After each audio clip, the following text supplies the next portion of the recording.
Hello दोस्तों। अरे भाई, फेस्टिवल्स ही नहीं ख़त्म हो रहे हैं यार। पिछले महीने से शुरू हुआ नवरात्रे, फिर दिवाली, अब छठ पूजा आ गई, गुरु नानक जयंती भी है।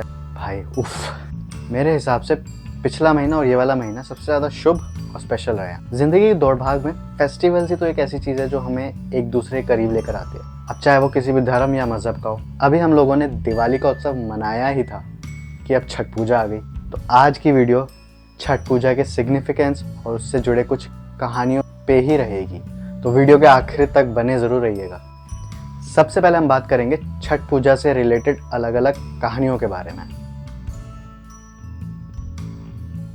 जैसा कि आप सभी लोग जानते होंगे कि छठ पूजा में सूर्य देव और छठी मैया की पूजा की जाती है, और पौराणिक कथाओं के हिसाब से छठ पूजा की शुरुआत त्रेता युग में ही हो गई थी, जब रावण का वध करके भगवान श्री राम, सीता मैया और लक्ष्मण ने अपने सिंस की माफ़ी के लिए, वो सिंस जो उन्होंने एक ब्राह्मण का वध करके किया था, उसकी माफ़ी के लिए उन्होंने छठ पूजा की थी on the bank of river सूर्य।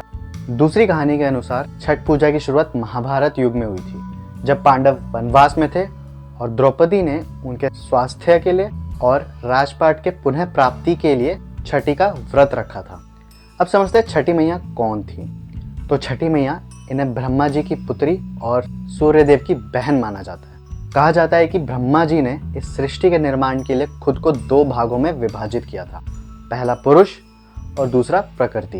अब प्रकृति ने भी खुद को आगे 6 भागों में विभाजित किया, उसमें से एक है देवसेना। छठी मैया को देवसेना का छठा अंश माना जाता है, इसलिए इन्हें छठी मैया कहा जाता है।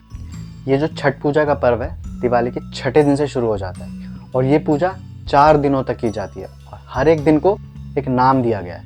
पहला है नहाए खाए, दूसरा है खरना, तीसरा है संध्या अर्घ और चौथा और आखिरी है उषा अर्घ। ये जो पूजा है परिवार के सुख शांति और समृद्धि के लिए की जाती है। नहाए खाए, ये छठ पूजा का सबसे पहला दिन होता है और इस दिन घर की सफाई करके उसे शुद्ध किया जाता है। घर की सफाई के बाद व्रती जो हैं स्वयं स्नान करके खुद को शुद्ध करते हैं।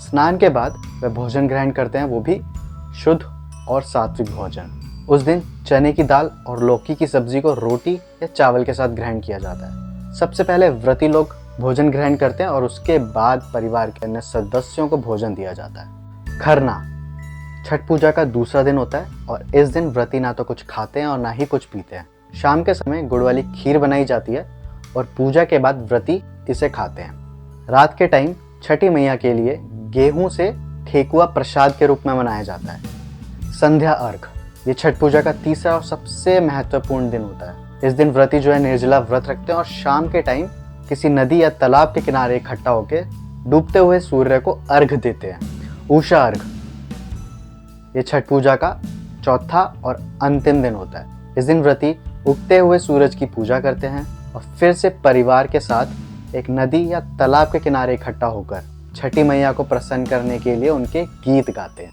आखिर में व्रती प्रसाद और कच्चे दूध के शरबत का सेवन करके व्रत को तोड़ते हैं। इस प्रकार छठ पूजा की समाप्ति होती है।